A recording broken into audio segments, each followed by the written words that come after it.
తరపున వాళ్ళు ఇచ్చిన అభ్యంతరం ఏంది, వాళ్ళ డివిజన్లో కూడా ఉన్న అభ్యంతరం ఏందని కూడా తెలుసుకుందాం. చెప్పండి, డీలిమిటేషన్ పైన మీకు ఉన్న అభ్యంతరం ఏంది? బీజేపీ వాళ్ళు కూడా కమిషనర్ కలిసి అభ్యంతరం వ్యక్తం చేశారు కదా. డీలిమిటేషన్ అనేది అన్సైంటిఫిక్గా జరిగింది. దాదాపు 650 స్క్వేర్ కిలోమీటర్ల పరిధిలో ఉన్నటువంటి జిహెచ్ఎంసీని ఈరోజు 2000 స్క్వేర్ కిలోమీటర్ల పైచిలుగా విస్తరించారు. యాక్చువల్గా ప్లాన్ అయితే దాదాపుగా 2000 స్క్వేర్ కిలోమీటర్లకు మార్చాల్సి ఉంది. అంటే ఐలాలు కూడా కంటోన్మెంట్లు కూడా మొదట్లో విలీనం చేస్తామన్నట్టు కూడా ఇప్పుడు వాటిని ఏం చేయనున్నారో స్పష్టంగా ఇప్పుడు చెప్పలేనటువంటి పరిస్థితి ఉంది. అదేవిధంగా మరి గ్రీన్ జోన్స్ని ప్రొటెక్ట్ చేసుకుంటూ మరి వార్డుల డీలిమిటేషన్ అయితే ఉందో ఇది రేషనలైజ్ చేయాల్సిన అవసరం ఉంది. అంటే సమానమైనటువంటి పాపులేషను, సమానమైన విస్తీర్ణం మ్యాక్సిమం వచ్చే విధంగా ఒక స్ట్రక్చర్డ్ నామిన్కల్చర్ని ఏర్పాటు చేయాల్సిన సందర్భంలో ఈరోజు అటువంటి పరిస్థితి ఎక్కడ కూడా మీరు కనబట్టలేదు. అంటే వార్డు బౌండరీస్ ఎప్పుడైతే క్రియేట్ చేశారో, అయితే గెజెట్ ఇచ్చారో ఆ గెజెట్లో ఇచ్చినటువంటి బౌండరీస్లో మెన్షన్ చేసినటువంటి వర్డ్స్ అన్డిఫైన్డ్ వర్డ్స్ని వాడిరు. అంటే ప్రజలకు తెలియనటువంటి వర్డ్స్ని వాడిరు. ఒకటి. రెండు, అభ్యంతరాలు ఉంటే మీరు వ్యక్తం చేయమన్నారు, కానీ అభ్యంతరాలు వ్యక్తం చేయడం కోసము మీరు ఇచ్చినటువంటి డేటా అయింది. వార్డులకు సంబంధించి మ్యాప్లు ఏమైనా పబ్లిష్ చేసిర్రా? మ్యాప్లో వార్డులకు సంబంధించి మీరు ఏమన్నా ఎంతమంది ఓటర్లు ఉన్నారు, ఎంతమంది పాపులేషన్ ఉన్నారు, ఇటువంటి డేటా ఏది కూడా ఇవ్వకుండా నగరంలో 300 వార్డ్స్ రేషనలైజ్ అయ్యాయని చెప్పి ఏ విధంగా భావించమంటారు?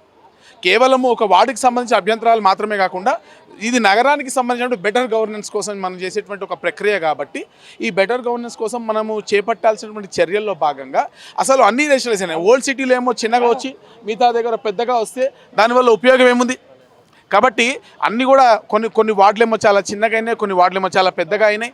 కాబట్టి మొత్తం రేషనలైజ్ చేయాలని చెప్పి, ప్రాపర్గా చేయాలని చెప్పి మేము డిమాండ్ చేస్తూ ఉన్నాం. అంటే ప్రధానంగా వార్డుల విభజన చేయాలంటే ఎంతమంది జనాభా ఓటర్లు ఎంతమంది ఉన్నాయో చూడాలి. ఆ మ్యాప్ కూడా అంటే ఏ రేడియస్లో ఉండాలని కూడా చెప్తారు. అది మీకు అంటే కార్పొరేటర్లకు ఎవరికి కూడా ఇవ్వలేదని కూడా తెలుస్తుంది. నిజమే, ఎటువంటి డేటా లేదు. అందుకే మేము డిమాండ్ చేస్తూ ఉన్నాము, డేటా ఇవ్వాలా, డేటాతో పాటు టైం పొడిగించాలా, టైం పొడిగించి అప్పుడు దానిపైన అభ్యంతరాలు వ్యక్తం చేస్తే సహాయకంగా ఉంటుంది. అలా కాకుండా ఆదరా బాదరగా ఈరోజు మీకు కావాల్సిన విధంగా ఈరోజు చేసుకుని పోతే మాత్రం ఎటువంటి ఉపయోగం ఉండదు. దీనిపైన మరింత లోతైన చర్చ జరపాల్సిన అవసరం ఉంది. లోపల కూడా ఇంకా మాట్లాడతాం. ఇంకా నగర పరిధులు కూడా యాక్చువల్లీ ఒక కార్పొరేషన్ 3 కార్పొరేషన్లో ఫిక్స్ చేయాలి. ఫిక్స్ చేసి వాటి బౌండరీస్ కూడా నిర్ణయించిన తర్వాత ఒక పూర్తి, ఎందుకంటే అంటే ఇది చేయడం అంతా కూడా ఒక అడ్మినిస్ట్రేషన్ కోసం మనం చేస్తున్నాం కాబట్టి అడ్మినిస్ట్రేషన్ అనేది కరెక్ట్గా ఉండాలంటే ఏ విధంగా చేయాలి అనేటువంటి సలహా సూచనలు తీసుకోకుండా ఇష్టానుసారంగా చేయడం వల్ల మళ్ళీ ఇబ్బందులు పడతాం. అనేక సంస్థలు ఉన్నాయి, అనేక సంస్థల మధ్య కోఆర్డినేషన్స్ లేవు. సిటీలో 1 జిహెచ్ఎంసీ పవర్ఫుల్ జిహెచ్ఎంసీ చేయాలనేది మా డిమాండ్. అంటే కొన్ని కార్పొరేషన్లు కూడా కేవలం 2 డివిజన్లు మాత్రమే చేశారు, దాంతో కూడా చాలా ఇబ్బందులు ఎదురుతాయి అని చెప్పేసి కూడా మిగతా కార్పొరేషన్ వాళ్ళు కూడా చెప్తున్నారు. Yes, correct. ఇప్పుడు చాలా డివిజన్లలో కేవలం దాదాపు 20,000 ఓట్లు మాత్రమే ఉన్నాయి. కొన్ని డివిజన్లు మౌలాలి కానీ, ఇష్టాన్బా కానీ ఇలా కొన్ని డివిజన్స్ని మాత్రము 50,000 ఓట్లు యాజ్ ఇట్ ఈస్ టచ్ చేయకుండా పెట్టారు. మరి ఈ విధంగా చేయడంలో అర్థం ఏందో నాకు అర్థం కాలే. యాక్చువల్లీ ఇప్పుడు నా డివిజన్లో కూడా ఒక చిన్న ముక్కను తీసినప్పుడు 20,000 ఓట్లు కూడా లేవు దాంట్లో బేసికలీ. సో అలా కాకుండా రేషనలైజ్ చేయాల్సిన అవసరం ఉంది. పాపులేషన్ని అంటే ఈ విస్తీర్ణాన్ని రేషనలైజ్ చేసి ఉంటే నగరవాడిగా, ఎందుకంటే ఇప్పుడు ఎంఐఎంకి చాలా చిన్న డివిజన్స్ చేసి న్యూ సిటీలో కొత్త డివిజన్స్ చేయడం ద్వారా భాగ్యనగరంలో మరి ఎంఐఎం యొక్క ప్రాబల్యం మరింత పెరిగేటువంటి అవకాశం ఉంటుంది. కాబట్టి అట్లా కాకుండా ఈ నార్మలైజ్ చేయాలని మేము డిమాండ్ చేస్తూ ఉన్నాం. జిహెచ్ఎంసీ డీలిమిటేషన్ పైన కేవలం ఎంఐఎం పార్టీకి అనుకూలంగా ఈ డీలిమిటేషన్ చేశారని చెప్పేసి కూడా జిహెచ్ఎంసీ కార్పొరేటర్లు, జిహెచ్ఎంసీ ప్రధాన కార్యాలయం ఎదురుగా అయితే ఆందోళన అయితే చేస్తున్న పరిస్థితి ఉంది. వాళ్ళు ప్లకార్డులు ప్రదర్శించి ఆందోళన అయితే చేస్తున్నారు. ఇక్కడ చూసుకోవచ్చు జిహెచ్ఎంసీ కార్పొరేటర్లు అందరిలో కూడా జిహెచ్ఎంసీ డీలిమిటేషన్ ప్రజల నిర్ణయమా లేక ఎంఐఎం ఆదేశమా అని చెప్పేసి కూడా ప్లకార్డులు ప్రదర్శిస్తున్నారు. దీంట్లో ట్రాన్స్పరెన్సీ కూడా లేదని చెప్తున్నారు. అట్లాగే రజాకార్ల దౌర్జన్యం చరిత్రలో పూడ్చాం. ఇప్పుడు వారి రాజకీయ ఎంఐఎం వారసత్వ పాలనకు ఇది ఒక నిరసనగా నిలుస్తుంది. వాళ్ళ కోసమే ఇవన్నీ డీలిమిటేషన్లు కూడా వాళ్ళ కోసమే చేస్తున్నారని చెప్తున్నారు.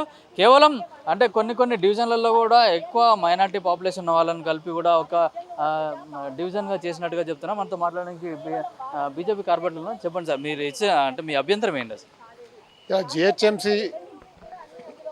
జిహెచ్ఎంసీ మొత్తం కూడా ఈ డీలిమిటేషన్ ప్రక్రియ అనేది చాలా అస్తవ్యస్తంగా జరిగింది. శివారు ప్రాంతాల మున్సిపాలిటీలు అన్నీ కూడా కలిపినప్పటికీ కూడా ఎలాంటి సమాచారం లేకుండా ఇటు కార్పొరేటర్లకు కానీ ఎమ్మెల్యేలకు కానీ అధికారులకు కానీ ఎలాంటి సమాచారం లేకుండా భారతీయ జనతా పార్టీ ఎక్కడైతే బలంగా ఉందో అవన్నిటి కూడా వాళ్ళ ప్రాబల్యాన్ని తగ్గించడానికి ఎంఐఎంతో చేతులు కలిపి ఇవాళ అస్తవ్యస్తంగా ఈ డివిజన్లను తయారు చేయడం జరిగింది. దీని మీద మేము గత 10 రోజుల నుంచి ఏకతాటికి అందరం కార్పొరేటర్లు భారతీయ జనతా పార్టీ నాయకులు కూడా అన్ని అభ్యంతరాలు మున్సిపాలిటీలు కూడా ఇవ్వడం జరుగుతుంది. ఇవాళ ఎంఐఎం కన్సర్న్లలో ఇవాళ కాంగ్రెస్ పార్టీ కూడా కంప్లీట్గా ఇవాళ వాళ్ళ బాగా జరగాలి, ఎంఐఎం కాంగ్రెస్ ఒకటైపోయింది కాబట్టి వాళ్ళ కన్సర్న్లో జరగాలని చెప్పి డిలిమిటేషన్ ప్రక్రియ చేసింది. దీన్ని పూర్తిగా వ్యతిరేకిస్తున్నాం. రాబోయే రోజుల్లో భారతీయ జనతా పార్టీ ఎక్కడైతే బలంగా ఉంటుందో అక్కడ తగ్గాలని ఒక ఉద్దేశం చేసిరో దాన్ని మేము ప్రజల్లోకి తీసుకెళ్తాం. ఏదైతే 300 చేసిరో ఒక్కొక్క డివిజన్లో 70,000, ఒక్కొక్క డివిజన్లో 80,000 చేశారు. మా షేరింగపల్లి ప్రాంతం అయితే 24 కార్పొరేటర్లు చేశారు. సుమారు 7-8 లక్షల ఓట్లున్న మా షేరింగపల్లి కాన్స్టిట్యున్సీ ఒక దగ్గర 15,000, ఒక 20,000, ఒక దగ్గర 80,000 ఉన్నాయి. అంటే ఏ ప్రక్రియతో మీరు ప్రారంభం చేసిన ఒకసారి చెప్పాల్సిన అవసరం ఉంది. ఎలాంటి సమాచారం లేకుండా కనీసం ఒక టైం పీరియడ్ పెట్టి ఒక 10 రోజులు అందరికీ టైం చెప్పి ఏ డివిజన్ ఎటు మారుస్తారో చెప్పి ఉంటే మా అభిప్రాయాలు తీసుకొని ఉంటే ఇలా ప్రజలకు మంచి జరిగేది. తప్పకుండా భారతీయ జనతా పార్టీ దీన్ని పోరాటం చేస్తుంది. ఈ డీలిమిటేషన్ ప్రక్రియ సజావుగా సాగేంత వరకు మా పోరాటం ఆగదు. అంటే ఇప్పుడు కాంగ్రెస్ పార్టీ కూడా, అధికార పార్టీ ఉన్న కాంగ్రెస్ కూడా ఇప్పుడు డీలిమిటేషన్ ప్రక్రియలో కూడా అన్యాయం జరుగుతుందని చెప్పేసి వాళ్ళు కొన్ని ఫిర్యాదులు ఇచ్చి దాన్ని ఏ విధంగా చూస్తారు? అంటే అధికార పార్టీ కూడా ఫిర్యాదు చేయడం ఎట్లా ఉంది? ఈరోజు రేవంత్ రెడ్డి చూసుకుంటే ఈరోజు ఎంఐఎంకి మద్దతుగానే ఉన్నట్టు కనబడుతున్నది. అక్కడ ఉన్నటువంటి ఎవరైతే మినిస్టర్లు కానీ ఎమ్మెల్యేలు కానీ కార్పొరేటర్లు కూడా ఎవరు కూడా ఈరోజు మద్దతు ఇచ్చే పరిస్థితి ఈరోజు రేవంత్ రెడ్డికి లేదు. ఎందుకంటే ఈరోజు డీలిమిటేషన్ మొత్తం కూడా ఎంఐఎంకి అనుకూలంగానే మరి ఈ యొక్క డీలిమిటేషన్ చేయడం జరిగింది.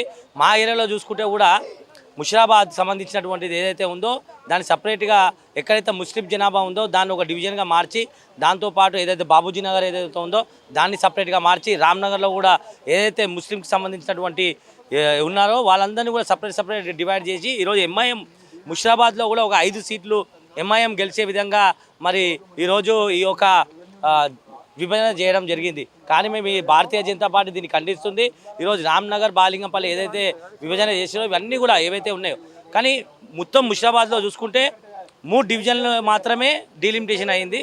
మిగతా 3 డివిజన్లు ఏవైతే ఉన్నాయో గాంధీనగర్ కానీ, అడిక్మేట్ కానీ, దాంతోపాటు అడిక్మేట్, బోలక్పూర్, గాంధీనగర్, అడిక్మేట్, మళ్ళీ కవాడిగూడ ఈ యొక్క 3 డివిజన్లు మాత్రం విభజన చేయలేదు. ఎందుకు చేయలేదని చెప్పేసి కూడా మేము ప్రశ్నిస్తున్నాం. ఎందుకంటే 30,000 లోపలనే ఉంటుందని చెప్పేసి ఈరోజు జిహెచ్ఎంసీ కమిషనర్ కూడా చెప్పడం జరుగుతుంది. కానీ ఏ విధంగా కూడా ఎక్కడ కూడా న్యాయం లేదు. ఎంఐఎంకి అనుకూలంగానే ఈ యొక్క విభజన జరిగిందని మేము కోరుతున్నాం. చెప్పండి, అంటే మీకేమన్నా మ్యాప్ ఇచ్చారా? ఇంత జనాభా ప్రకారం ఒక డివిజన్ చేస్తున్నామని చెప్పేసి కూడా జిహెచ్ఎంసీ కమిషనర్ కానీ అధికారులు కానీ ఏమైనా మీకేమన్నా ఇచ్చారా? టోటల్గా ఈ జిహెచ్ఎంసీ డీలిమిటేషన్ అన్నది కాంగ్రెస్ ప్రభుత్వం మొత్తం ఎంఐఎం వాళ్ళకే చేసినట్టుగా ఉంది. ఎందుకంటే మా కార్పొరేటర్స్ కానీ అక్కడ ఉన్న ప్రజాప్రతినిధి ఎమ్మెల్యేలకు కానీ ఎవరికి చెప్పకుండా డీలిమిటేషన్ చేయడం జరిగింది. దీనివల్ల ఎంఐఎం వాళ్ళకి ఫేవర్గా ఉంది, మాకు మాత్రం ఏం ఫేవర్గా చేయలేదు. మొత్తం టోటల్గా హైదరాబాద్లో ఎంఐఎం వాళ్ళకే కార్పొరేటర్ గెలిచేటట్టుగా వాళ్ళు చేసుకున్నారు.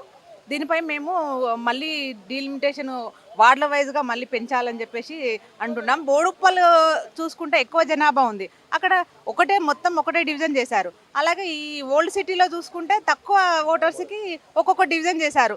అదే ఎందుకని మేము ప్రశ్నిస్తున్నాం. అంటే కేవలం ఒక పార్టీకి అనుకూలంగా చేయడానికే తక్కువ జనాభాతోటి వాళ్ళకి ఇచ్చారనుకుంటున్నారు. అదే ఇప్పుడు స్పష్టంగా కనబడుతుంది. ఎంఐఎం వాళ్ళు ఏంటంటే తక్కువ ఓటర్స్కి వాళ్ళు గెలిచేటట్టుగా చూసుకొని ఎక్కువ జనాభా ఉన్న దగ్గర ఒకటే చేశారు. అంటే బోడుప్పల్ నగర శివారు ప్రాంతాలలో ఎక్కువ ఓటర్స్ ఉన్న దగ్గర డివిజన్ని అక్కడ అట్లా చేశారు.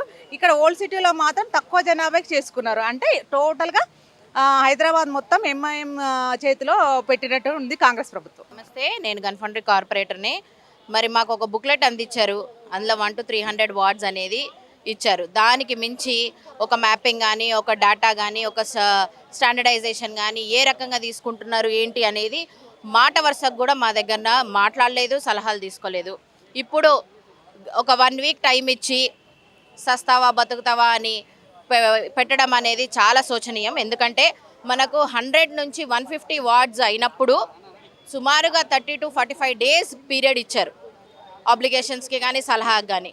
మరి ఇప్పుడు డబుల్ అవుతున్నప్పుడు మనకి ఎంత వ్యవధి ఇవ్వాలి? మరి అవన్నీ ఏమీ కూడా ఇవ్వకుండా ఒక తట్టు పంచాయతీ ఎలక్షన్స్ జరుగుతున్నాయి. ఇంత టెన్షన్ అట్మాస్ఫియర్లో అది కూడా డెడ్ లైన్, రేపే లాస్ట్ పంచాయతీ ఎలక్షన్స్, రేపే డెడ్ లైన్ పెట్టడంలో ఏం అర్థం ఉంది? మతలబ్ ఏంటి అనేది మా ప్రశ్న. మరి ఎందుకు ఇంతగానము తక్కువ టైం ఇచ్చి మళ్ళీ ఆబ్జెక్షన్స్కి కూడా దాన్ని స్క్రూటనైజ్ చేయడానికి కూడా చాలా తక్కువ సమయం తీసుకుంటున్నారు. ఇంత పెద్ద నిర్ణయము వన్స్ ఒకసారి జిహెచ్ఎంసీ యాక్ట్ ప్రకారము డిసైడ్ అయితే కోర్టు కూడా ఏం చేయలేదు. అటువంటిది ఎటువంటి రూపురేఖలు లేకుండా, స్టాండర్డైజేషన్ లేకుండా, కనీసం పాపులేషన్ కూడా సెన్సస్ కానప్పుడు పాత సెన్సస్ పట్టుకొని అన్న పాపులేషన్ అనుసారంగా చేశారంటే అది కూడా లేదు. సో ఈ రకమైన ఏదైతే కాన్స్పిరసీ అనిపిస్తుంది, ఈ రకమైన ప్లాట్ ఏదైతే వీళ్ళు గీశారో ఇది ఎంఐఎంకి సంబంధించే వాళ్ళు ఎలా చెప్తున్నారో అలాగే చేస్తున్నారు. ఎందుకంటే ఆల్రెడీ మన సీఎం గారు డిక్లేర్ చేశారు, కాంగ్రెస్ అంటే ఎంఐఎం అని, ముస్లిం అంటే కాంగ్రెస్ అని ఆల్రెడీ డిక్లేర్ చేశారు. కాబట్టి అదే విధంగా ఇది జరుగుతుంది. మరి ఈ రకంగా జరిగితే మాత్రం అన్ని వర్గాలకు అన్ని ఇన్ఫ్రాస్ట్రక్చర్ కానీ, మున్సిపాలిటీ సిబ్బంది ఏదైతే మున్సిపాలిటీ పరంగా కానీ అన్నిట్లో కూడా నష్టం ఉంటుంది. కాబట్టి దీన్ని టైం వ్యవస్థ ఇవ్వాలని మేము కోరుకుంటున్నాం. మీ స్టాండ్ ఏ విధంగా ఉండబోతుంది ఇప్పుడు సమావేశంలో? డీలిమిటేషన్ చేసి ఒక 6-7 డేస్ అవుతుంది. చేసిన తర్వాత ఇది తొందరపాటు నిర్ణయం. చాలా ఇంత త్వరగా ఎందుకు చేయడం అవసరమా? ఆదరబాదరంగా చేయడం అవసరమా? మనకు మౌలిక 150 డివిజన్లకే మౌలిక సదుపాయాలు లేవు. ఇంకా 27 మున్సిపాలిటీస్ జిహెచ్ఎంసీలో కలపాలని అంత అవసరం లేదు కదా. మనకి ఎక్కువ ఎక్సెస్ బడ్జెట్ ఉంటే కలిపిన అందరికీ విశ్వనగరం, హైదరాబాద్ విశ్వనగరం కావాలని అందరికీ ఉంటుంది. కానీ ఇట్లా మొత్తము ఎంఐఎంని పెద్దపీఠం వేసి ఇట్లా డీలిమిటేషన్ చేయడం వల్ల ఎవరికి కాంగ్రెస్ పార్టీకి ఓటు బ్యాంక్ కోసం ఇలా చేయడము, ఎంఐఎంకి వారికి మేయర్ పీఠం రావడము అనేది రేవంత్ రెడ్డి గారు జూబ్లీస్ ఎలక్షన్ ఉన్నప్పుడు వాళ్ళు ప్రామిస్ చేశాను కాబట్టి ఇట్లా డీలిమిటేషన్ చేయడం జరిగింది. ఎంఐఎం వాళ్లకు పెద్దపీట వేయడం చాలా, ఇది తెలంగాణ, మన తెలంగాణ ప్రజలకు పెద్దపీఠం వేయాలి కానీ ఎంఐఎం వాళ్ళకు పెద్దపీట వేయడం చాలా సూచనీయము. మాకు ఇది అర్థం కావటం లేదు. కాబట్టి మళ్ళీ ఒకసారి ఇది దృష్టిలో పెట్టుకొని అందరికీ అందుబాటులో ఉండేటట్టు చేయాలి. అదే మా సనత్ నగర్ నిజో కాన్స్టిట్యూన్సీ తీసుకుంటే బన్సిలాల్పేట్ 2 డివిజన్లు, అమీర్పేట అయితే 3 డివిజన్లలో, మోండా మార్కెట్ అయితే మోండా మార్కెట్ మొత్తం మోండా మార్కెట్లో లేకుండా బన్సిలాల్పేటలో కలిపేయడం జరిగింది.